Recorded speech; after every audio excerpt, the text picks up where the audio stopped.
Hello everyone. आज हम लोग एक ऐसा इशू लेंगे जो न्यूज़पेपर में आप डेली बेसिस पर जिसके बारे में सुन रहे हैं। तो एक तो ऐसे इंसिडेंट हुए हैं हाल ही में, कास्ट बेस्ड डिस्क्रिमिनेशन अगर हम बात करें उसको टच करते हुए।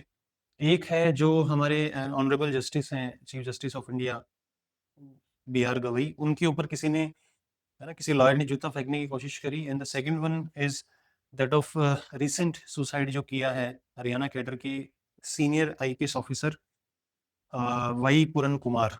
वाई पूरन कुमार जो 52 ईयर्स ओल्ड थी, उन्होंने रिसेंटली सुसाइड कमिट किया और उसमें उन्होंने एक लेटर लिखा जिसमें उन्होंने कास्ट बेस्ड, है ना, एलिगेशंस लगाए हैं। तो इन दोनों इश्यूज को लेके न्यूज़पेपर में रोजाना बहुत सारे आर्टिकल्स आ रहे हैं। दो जो आर्टिकल हैं जिन्होंने, आप if you go through those articles, जो आपको बहुत ही इंटरेस्टिंग लगेंगे और जो इशू को थोड़ा साइंटिफिक मैनर में, एक इन्फॉर्म्ड मैनर में उस पर लाइट शेड करने की कोशिश की है। एक जो आर्टिकल है वो है फेमस जो सिफोलॉजिस्ट हैं, सिफोलॉजिस्ट उसे कहते हैं जो बेसिकली वोटिंग पैटर्न को स्टडी करते हैं कि वोट लोग कैसे डालते हैं। तो वो हैं योगेंद्र यादव। सो योगेंद्र यादव के, है ना, बुक्स आप प्रिपरेशन के दौरान भी आपने पढ़ी होंगी, उनके आर्टिकल्स पढ़े होंगे पॉलिटिकल साइंस के ऊपर। सो उनका एक स्टोरी है, जो ये जो रिसेंट इंसिडेंट हुए कास्ट बेस्ड डिस्क्रिमिनेशन का, जिसमें कहीं ना कहीं एलिमेंट है। One is let me tell you a gud chana story, और दूसरा जो एक आर्टिकल है that you should know is उससे कुछ दिन पहले एक आर्टिकल आया, the castless bureaucrat is a myth. इसमें जो सुमित मास्कर है और प्रबोध पोल है, उन्होंने इसमें जो एक मिथ बताया, ब्यूरोक्रेट जैसी कोई चीज एक्चुअली में होती नहीं है ना, इसलिए उन्होंने इसको मिथ कहा है। तो उन दोनों पॉइंट ऑफ व्यू को जानने की कोशिश करेंगे, और ये जो इंसिडेंट हो रहे हैं रिसेंट डेज में, वो भी एट द हाईएस्ट लेवल हो रहे हैं। तो लार्जेस्ट सोसाइटी में क्या हो रहा होगा, उससे हम इन्फरेंस ड्रॉ कर सकते हैं। तो इसके अंदर, coming back to these issues, let me first start with India's constitution. So India की कॉन्स्टिट्यूशन अगर हम लोग देखते हैं, so it has been over 75 years, है ना, since we became a republic and India adopted its own constitution. तो हमारे कॉन्स्टिट्यूशन में there is a chapter on fundamental rights जो कि प्रोहिबिट करता है किसी भी प्रकार के डिस्क्रिमिनेशन को, चाहे वो सेक्स के बेस पे हो, जेंडर के बेस पे हो, चाहे रिलीजन के, प्लेस ऑफ बर्थ के बेसिस पे हो, चाहे वो लैंग्वेज के बेसिस पे। And most importantly it prohibits any kind of discrimination based on cast. है ना, जो कास्ट है वो एक ऐसा फैक्टर है जो कि मेरिट पे बेस्ड नहीं है। वो आपके इंडियन सोसाइटी के अंदर, the kind of society that you live in is decided by your birth. और बर्थ एक ऐसी चीज है which is an element of luck entirely. तो कौन किस फैमिली में कहाँ पे बॉर्न होता है, उसमें नोबडी हैज अ से, तो उसमें merit has no role to play. So ये जो एक चांस की बात है, वो आपका कहीं ना कहीं इंडिया के अंदर जो लोगों की आंखों में जो आपकी स्टैंडिंग है उसको डिटरमाइन करता है। Even when you were proven your worth, still people decide to great extent and lot number of people, हर किसी पे लागू नहीं है, बट फिर भी काफी मात्रा में लोग ऐसे हैं जो कि किसी व्यक्ति की कास्ट से उसको डिसाइड करते हैं, ना कि उसकी जो मेरिट है, उसका जो अचीवमेंट है उसको देख के। तो हमारे कॉन्स्टिट्यूशन ने डिक्लेयर किया था कि that we will not discriminate based on caste. Article 17 तो स्पेसिफिकली बात करता है अनटचेबिलिटी की। एंड जो हमारा कॉन्स्टिट्यूशन एक लार्जर इगैलिटेरियन स्टेट बनाने की बात करता है, जिसमें वो liberty, equality and most important जो वैल्यू है फ्रेटर्निटी, फ्रेटर्निटी मतलब बंधुत्व है, ब्रदरहुड, तो सेंस ऑफ ब्रदरहुड की बात करता है। That everybody will be treated equal, there will be no discrimination whatsoever on any basis.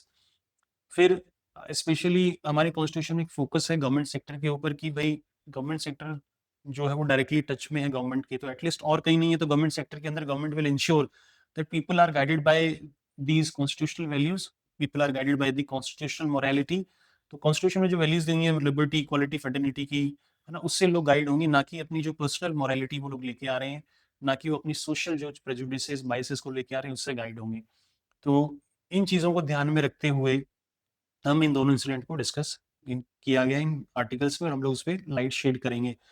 सो पहला जो आर्टिकल है बहुत ही इंटरेस्टिंग, उसका हेडिंग है the castless bureaucrat is a myth. Generally expect किया जाता है कि गवर्नमेंट सेक्टर में, जैसा मैंने कहा, कि वहां पे at least people will be guided by constitutional values, constitutional morality, और अपने प्रेजुडिसेस को बीच में नहीं लेके आएंगे। जो लेकिन जो डेथ हुई है, रिसेंट जो सुसाइड हुई है rather, senior IPS officer Haryana cadre के जो हैं वाई पूरन कुमार, है ना, उन्होंने टाइम टू टाइम इस तरह की बातें की कि भाई उनके साथ डिस्क्रिमिनेशन हो रहा है, और ultimately he had to commit suicide, है ना, उनको रिड्रेसल नहीं हुआ टाइमली उनके जो इश्यूज का। अब अगर कोई सीनियर आईएएस ऑफिसर में सुसाइड करता है और उनकी वाइफ भी एक आईपीएस ऑफिसर सुसाइड करता है और उनकी वाइफ भी एक आईएएस ऑफिसर है, तो अगर गवर्नमेंट सेक्टर में हाईएस्ट लेवल पे अगर किसी को इस तरह का इश्यू फेस करना पड़ रहा है, तो वी कैन ओनली इमेजिन कि लार्जर सोसाइटी में जो गवर्नमेंट सेक्टर का पार्ट नहीं है, वहाँ पे क्या चीज़ें हो रही होंगी। तो इसी आर्टिकल के अंदर उन्होंने बहुत सारे इश्यूज़ को उठाया है।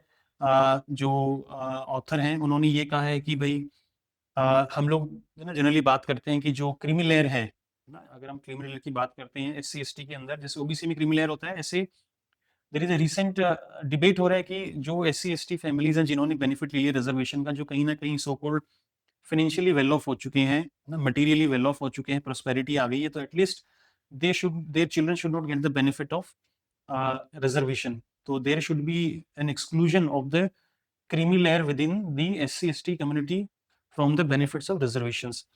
बट जो ये रिसेंट इंसिडेंट हुए हैं ना, जिसमें जो आईपीएस ऑफिसर है, सीनियर आईपीएस ऑफिसर हैं, वो तो मटेरियली वेल ऑफ हैं, है ना, उन्होंने, उनकी वाइफ भी आईएएस ऑफिसर है, फिर भी उनके साथ ना ये डिस्क्रिमिनेशन हुआ, और विच resulted into his suicide, which is very unfortunate.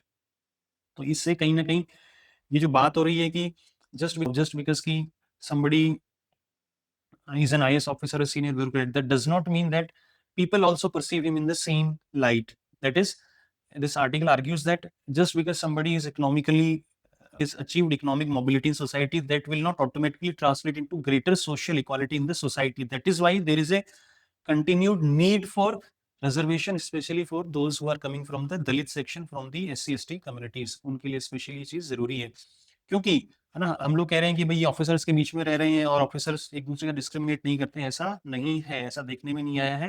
That's why he is saying that casteist bureaucrat की जो अवधारणा है, हम लोग कहते हैं ना प्रोबिटी होगा आपके जो कंडक्ट के अंदर, एथिक्स पेपर 4 में हम लोग पढ़ते हैं, कोड ऑफ कंडक्ट भी है हमारा सिविल सर्विसेज में। तो हम लोग कहीं ना कहीं कास्टिज्म जैसी जो एक तरह से कहते हैं छोटी चीज है, उससे हम लोग गाइड नहीं होंगे, लेकिन ऐसा हो नहीं रहा है, लोगों के व्यवहार में चीज देखने में आ रही है ब्यूरोक्रेसी के अंदर, तो सोसाइटी के अंदर तो डेफिनेटली होगा। तो कास्टलेस ब्यूरोक्रेट को उन्होंने एक कहीं ना कहीं इससे ये बताया कि ये एक मिथ है, और इस मिथ को है ना अभी भी हम लोगों को इससे निकलने की जरूरत है, क्योंकि जो रिप्रेजेंटेशन है SC/ST का या ओबीसी का हायर ब्यूरोक्रेसी में, वो ना के बराबर है, निल है almost at the secretary level, जो हाईएस्ट लेवल है गवर्नमेंट के अंदर।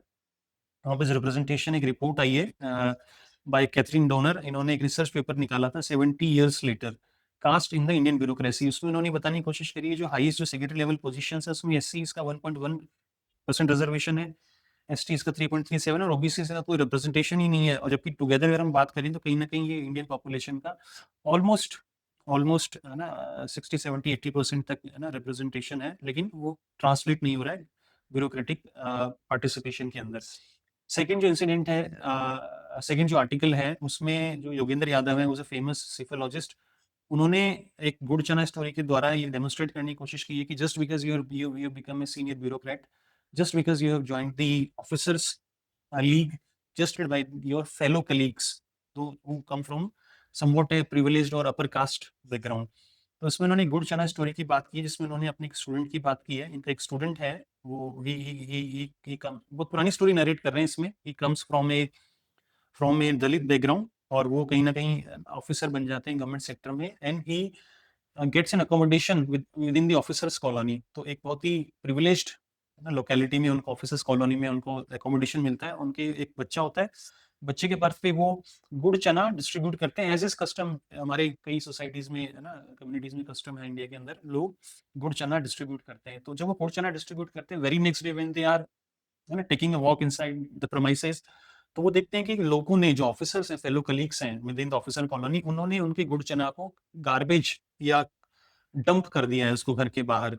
दैट इज व्हेन उनको ये लगता है, सडनली उनको ये डॉन होता है, या एक इपिफनी होता है जिसको कहते हैं, उनको रियलाइज होता है कि कहीं ना कहीं he has not been accepted just because of his caste, just because of his Dalit background. तो वो उनके लिए एक वाटरशेड मोमेंट होता है, और उसमें कहीं ना कहीं when he was trying to become one with the others, वो अपने आप को असिमिलेट करने की कोशिश कर रहे थे, अपने उस टैग को शेड करने की कोशिश कर रहे थे। That is when he embraces, upon facing rejection, he embraces his Dalit identity, और कहीं ना कहीं बी.आर. आम्बेडकर का फोटो अपने बेडरूम में लगाते हैं। तो ये एक इंसिडेंट है जो, जिसमें योगेंद्र यादव ये कह रहे हैं कि भाई हमारे देश में एक फॉर्मल इक्वालिटी तो है, लेकिन जो जस्टिस बी.आर. गवई के साथ जो इंसिडेंट हुआ है, जिसमें एक लॉयर ने उन पे शूज फेंकने की कोशिश करी। अब the max that you can Aspire in this country is that may be you can become the president of this country, may be you can occupy the office of Chief Justice of India, maybe you can become an IAS, IPS officer, but उसके बाद भी ना जो आपका दलित identity है या जो आपका कास्ट बेस्ड डिस्क्रिमिनेशन है वो कहीं ना कहीं आपका पीछा नहीं छोड़ती है,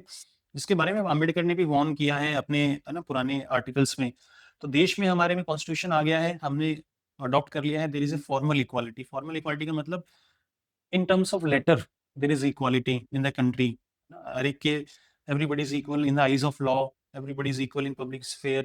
बट जब हम इनफॉर्मल सेटिंग्स में जाते हैं, जब हम लोग जब है ना इतना गार्डेड नहीं होते हैं, जब वो बातें करते हैं, जो ऑफिस पॉलिटिक्स होती है, जो चिट चैट होती है, उसमें कहीं ना कहीं लोग ग्रुपिंग करते हैं कास्ट के बेसिस पे, कहीं ना कहीं लोगों के बाइसेस को रिफ्लेक्ट करते हैं एक दूसरे के प्रति। तो ये गुड़ चना स्टोरी जो है, जो एक दलित स्टूडेंट की बात कर रही है, फिर जो आईपीएस वाई पूर्ण कुमार की सुसाइड की बात हो रही है, जस्टिस बी आर गवई वो आल्सो कम, उन पे जो शूज फेंका गया, ये तीनों इंसिडेंट ये डेमोन्स्ट्रेट यस कि मे बी है ना people have achieved somewhat prosperity, but that prosperity does not mean that it will automatically translate into social prosperity also or social acceptance also। तो यही इस आर्टिकल के थ्रू उन्होंने जताने की कोशिश की है जोगेंद्र यादव ने, कि that still there is a lot of that needs to be done both in formal sector and in the informal sector। so जो इंडियन कॉन्स्टिट्यूशन में जो प्रॉमिस है लिबर्टी, इक्वालिटी और मोस्ट इंपॉर्टेंटली फ्रेटर्निटी का, वो कहीं ना कहीं अभी भी पार्शियली ही अचीव हुआ है। और ये जो रिसेंट इंसिडेंट है, कम से कम वापस से रिजर्वेशन का जो डिबेट है कि जो लोग क्रीमी लेयर हैं SC ST में, क्या उनको एक्सक्लूड कर देना चाहिए, तो ये उस आर्ग्यूमेंट को एक्सक्लूड कर देना चाहिए, उसको वीकन करता है, क्योंकि लोगों के ऑफिसर बन जाने पर भी या सोशल या इकोनॉमिक प्रोस्पेरिटी होने पर भी सोशल एक्सेप्टेंस नहीं आ रहा है। तो अगर वो चीज आ रही है तो कहीं ना कहीं ऑब्जर्वेशन की जो डिमांड है वो जस्टिफाइड है, those who are coming from SC ST। और अनलाइक OBC जिसमें एक सोशल स्टिग्मा अटैच नहीं है, SC ST के केस में, SC के केस में, स्पेशली दलित के केस में भी सोसाइटी ने एक्सेप्ट नहीं किया है, which is very unfortunate and which needs to change. तो ये दोनों आर्टिकल जो है gud chana story by Yogendra Yadav and the myth of a castless bureaucrat, आप ये दोनों आर्टिकल पढ़े और इन्फॉर्म्ड ओपिनियन बनाए इश्यूज के ऊपर। Whenever you go in interview और यू राइट से, so should not be based on your own personal morality or social morality, but rather it should be guided by the constitutional morality। constitutional morality का मतलब होता है वह values जो constitution के अंदर निहित हैं, that is we are trying to create an egalitarian state जिसमें रिलीजन, कास्ट, लैंग्वेज की। so with this we will end today's discussion। thank you।